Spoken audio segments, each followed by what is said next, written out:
오늘 말씀은 예수님께서 제자들을 위로하시고 또 예수님께서 떠나가신 이후에 어떤 일이 있을지 제자들에게 알려주시는 장면입니다.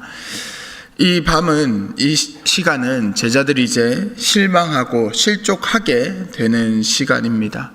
왜냐하면 예수님과 이제 더 이상 함께 할 수 없는 십자가의 그 시간이 점점 다가오고 있기 때문입니다. 그런데 예수님께서는 1절 말씀에 보시면 내가 이것을 너희에게 이르면 너희로 실족하지 않게 하려 함이다 라고 말씀하셨습니다.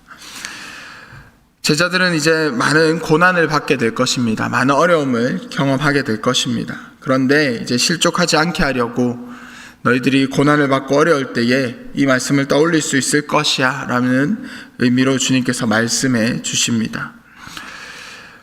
주님의 이 위로와 이들이 당하게 되는 일들에 대해서 오늘 말씀을 기록하고 있는데, 이것을 우리가 읽는 성경의 소제목을 보면 성령의 일이라고 되어 있습니다. 성령께서 이들에게 어떤 일들을 행하시는지, 이들이 실족하고 실망하고 또 때로는 어려움을 당할 때에 성령께서 어떤 일들을 행하실지를 알려주고 계십니다. 2절 말씀에 보면 이제 제자들이 어떤 일을 당할 건지를 알려주십니다. 사람들이 너희를 출교할 뿐 아니라 때가 이르면 물은 너희를 죽이려 한다라는 말씀을 하십니다. 초기 기독교 공동체는 예수 그리스도를 따르는 자들은 유대인들과 함께 회당에서 예배하였습니다. 대부분의 기독교인들이 유대인에서 예수 그리스도를 인정하며 메시아로 받아들이며 기독교인이 되었기 때문입니다.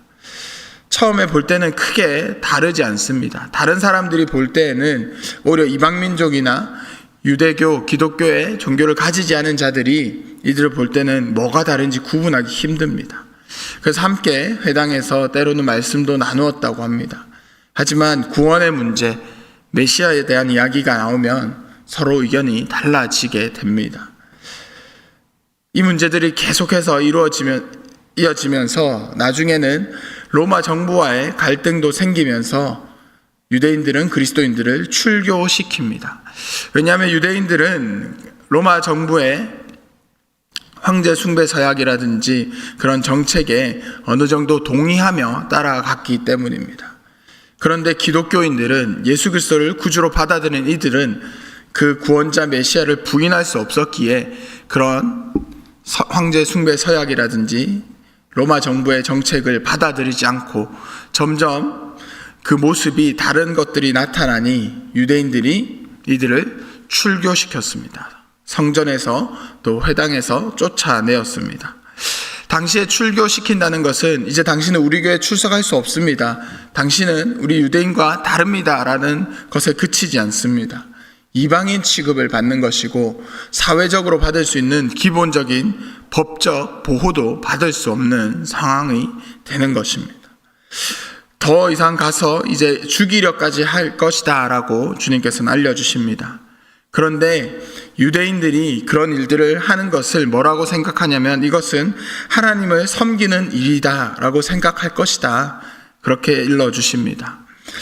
사도행전 23장에 보면 이런 이야기가 있습니다. 12절 13절에서 날이 새매 유대인들이 당을 지어 맹세하되 바울을 죽이기 전에는 먹지도 아니하고 마시지도 아니하겠다 하고 이같이 동맹한 자가 40여 명이더라. 바울이 예수 그리스도를 전하니 유대인들이 바울을 죽이려고 하면서 이것을 하나님을 섬기는 일이다라고 생각했던 겁니다. 얼마나 열심히 했냐면 바울을 죽이기까지는 자신들이 먹지도 마시지도 않겠다라는 결단을 40여 명이 모여서 했던 것입니다. 주님께서는 이들이 이렇게 행하는 것을 하나님을 알지 못하고 예수 그리스도를 알지 못하기 때문이다라고 알려주십니다. 그러면서 4절에서는 제자들이 이제 미움을 당하는 이유에 대해서도 알려주십니다. 오직 너희에게 이 말을 하는 것은 너희로 그때를 당하면 내가 너희에게 말한 이것을 기억나게 하려 한다. 너희들이 미움을 당할 것인데 이 이야기를 내가 지금 하는 이유는 미움을 당할 때 내가 한 이야기를 너희가 기억하게 될 거야. 그러면 좀 위로가 될 것이고 힘을 얻을 수 있기 때문에 이제 알려주신다라고 말씀하십니다. 세상 사람들은 이제 제자들을 미워할 것입니다. 세상 사람들은, 유대인들은 제자들을 핍박하고 출교하고 괴롭힐 것입니다. 그런데 예수님께서는 처음부터 이 말을 알려주지 않으셨고 이제 떠나갈 때 돼서 알려주십니다. 그런데 처음부터 알려주지 않은 이유는 내가 함께 하였기 때문이다 라고 말씀하십니다. 주님께서 제자들과 함께 하였던 것과 이런 일들을 당할 것을 처음부터 알려주시지 않은 것에 대해서 어떤 상관관계가 있기에 주님은 이제서야 이런 말씀을 하시는 것일까요? 주님께서 함께 하실 때는 이들의 미움, 사람들의 질타, 사람들의 질투, 또 사람들의 위협을 주님께서 다 감당하셨습니다. 그런데 이제 주님이 그 자리를 떠나게 되시고 함께 할 수 없게 되셨고 제자들이 온전히 다 감당해야 되는 시기가 찾아왔습니다. 그래서 주님께서는 처음부터 알려주시지 않으셨고 혼자 다 감당하시다가 이제 제자들이 스스로 감당해야 할 때에 알려주십니다. 우리가 교회 안에 있을 때에는 신앙에 대해서 큰 어려움이 없습니다. 물론 요즘은 제자들이 살던 시대처럼 또 우리의 부모님 세대들, 또 할머니, 할아버지 세대들, 때는 우리의 조상들이 살던 그때처럼 신앙을 가졌다고 사회에서도 일상에서도 어려움을 크게 겪지는 않습니다. 하지만 우리의 일상에서 신앙 때문에 갈등이 되는 것, 신앙 때문에 고민이 되는 부분들은 여전히 존재합니다. 그 크기와 정도가 다를 뿐이지 100% 신앙만을 붙들고 믿음만을 붙들고 살아간다는 것은 거의 불가능합니다. 교회 안에서는 충분합니다. 괜찮습니다. 그러나 일상 가운데서 우리가 그런 것들을 감당해내야 합니다. 일상 가운데서 신앙과 우리의 삶의 문제들, 세상의 법칙의 갈등을 감당해내야 합니다. 그때 주님께서 우리를 위하여 감당하셨던 이 십자가를 기억하면서 주님께서 우리를 부르시고 하나님께서 우리에게 일러주신 이 신앙이 무엇인지 기억하면서 그런 갈등과 고민과 어려움들을 잘 감당할 수 있는 우리가 되었으면 좋겠습니다. 5절에서는 주님께서 조금 이해할 수 없는 이야기를 하십니다. 지금 내가 나를 보내신 이에게로 가는데 너희 중에 나더러 어디로 가는지 묻는 자가 없다라고 말씀하십니다. 분명히 13장에서 베드로가 물었습니다. 주님 어디로 가십니까? 그런데 예수님께서는 너희 중에 나에게 어디로 가는지 묻는 자가 없다라고 말씀하십니다. 베드로의 질문은 육적인 질문이었습니다. 주님 이제 여기서 우리 이 밤을 지내고 나면 어느 곳으로 이동하십니까? 어느 자리로 가십니까? 주님 제가 따라가겠습니다. 그거 제가 함께 감당하겠습니다. 라는 육적인 어리석은 질문이었습니다. 베드로가 예수님께 기대했던 것은 어디로 가시는지 그 육적인 행적이었습니다. 하지만 예수님께서 가시는 곳은 하나님을 위한 영적인 걸음, 영적인 행적입니다. 하나님의 일을 위해서 예수님께서는 이제 십자가로 나아가십니다. 이것을 왜 베드로가 깨닫지 못하고 엉뚱한 질문을 했는지는 오늘 말씀의 성령의 일에 대해서 이야기하고 계십니다. 6절에서 이제 예수님께서 아버지께로 간다라고 말씀하십니다. 6절의 이야기는 예수님께서 좀 애정 어린 질책을 하시는 모습을 볼 수 있습니다. 도리어 내가 이 말을 함으로 너희 마음에 근심이 가득하도다. 예수님께서 말씀해 주시니 이들이 오히려 근심이 가득해졌다라고 합니다. 이들이 이제 근심이 생긴 것은 예수님께서 우리와 함께 하지 않으시는데 우리가 이런 어려움을 어떻게 감당할까라는 것입니다. 제자들은 예수님을 사랑했습니다. 그런데 이들의 사랑은 아직 온전하지 않았습니다. 제자들의 사랑은 육적인 사랑, 인간적인 사랑이었습니다. 여러분 우리도 사랑하면서 살아갑니다. 그런데 죄인인 사람의 사랑은 온전할 수 없습니다. 변덕스럽습니다. 나 중심적인 사랑입니다. 내가 사랑하는 상대를 사랑하지만 내 마음에 들어서 사랑하는 겁니다. 내가 사랑하는 사람이 있지만 그 사람의 행복보다는 그 이면에는 이 사람을 사랑함으로 느끼는 나의 행복, 나의 평안, 나의 감정 때문에 이 사랑을 사랑하는 겁니다. 사람의 사랑은 자기에서부터 출발합니다. 하지만 하나님의 사랑은, 영적인 사랑은 나의 희생에서 출발합니다. 내가 섬기는 것에서 출발합니다.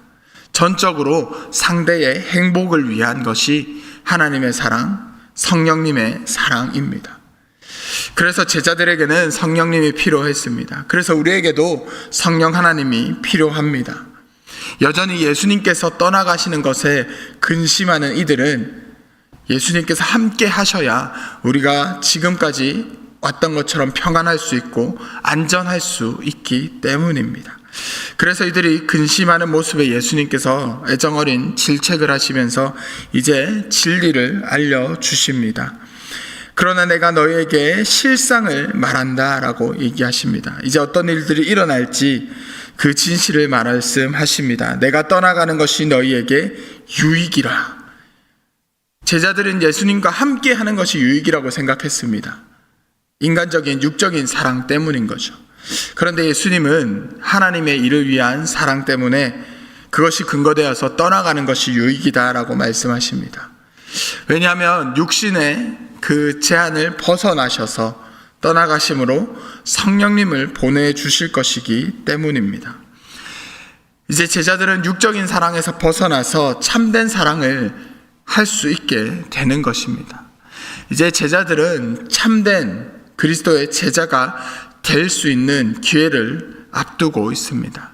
성령께서 오셔서 그들에게 그런 사랑을 할 수 있게 해주실 것이기 때문입니다. 또 8절부터 12절의 말씀을 보면 성령께서 어떤 일들을 하실지 그 역할에 대해서 말씀해 주시는데, 성령께서 죄에 대하여, 의에 대하여, 그리고 세상에 대하여 책망하실 것이다 라고 말씀하십니다.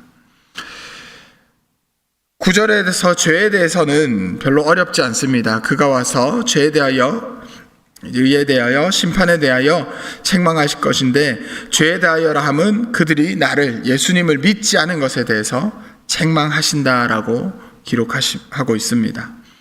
10절에서는 의에 대하여 책망하신다라고 합니다. 이것은 내가 아버지께로 가니 너희가 나를 다시 보지 못하며, 예수님이 하나님께 가시는 것, 그리고 제자들이 다시 볼 수 없는 것이 의에 대하여 심판하는 근거다라고 말씀하십니다.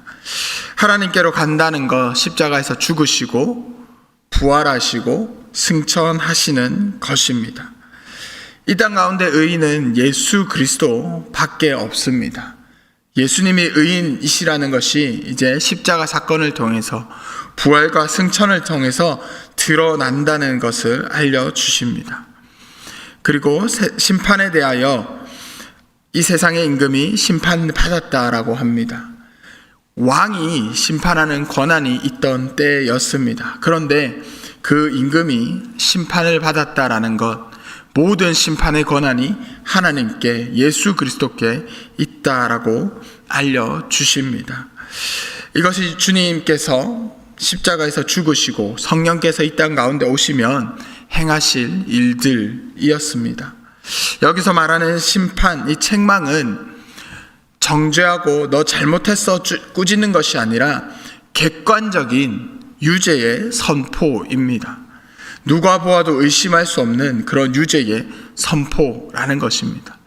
사람의 가치, 세상의 가치, 그 기준으로 살아가는 것이 아니라 하나님의 말씀, 성령께서 일하는 그 기준으로 이 땅의 법칙이 다시 세워진다는 말씀을 하고 계십니다. 제자들은 예수님이 떠나는 것에 두려워하였고, 제자들은 예수님께서 떠나시는 것에 근심하였습니다. 그래서 이들은 예수님이 계속 함께 하시기를 기대했습니다. 그러나 주님께서는 그 마음이 육적인 사랑, 성령님이 없이 하는 세상의 기준에 맞춘 사랑이었기에 근심 어린 책망하시면서, 성령께서 함께 하시면 너희들이 이것들을 감당할 수 있을 것이다. 자기의 희생, 배려, 하나님이 중심이 된 그 사랑을 함으로 참된 제자가 되기를 기대하셨습니다. 우리에게 성령님이 필요합니다. 성령께서 항상 우리와 함께 하십니다.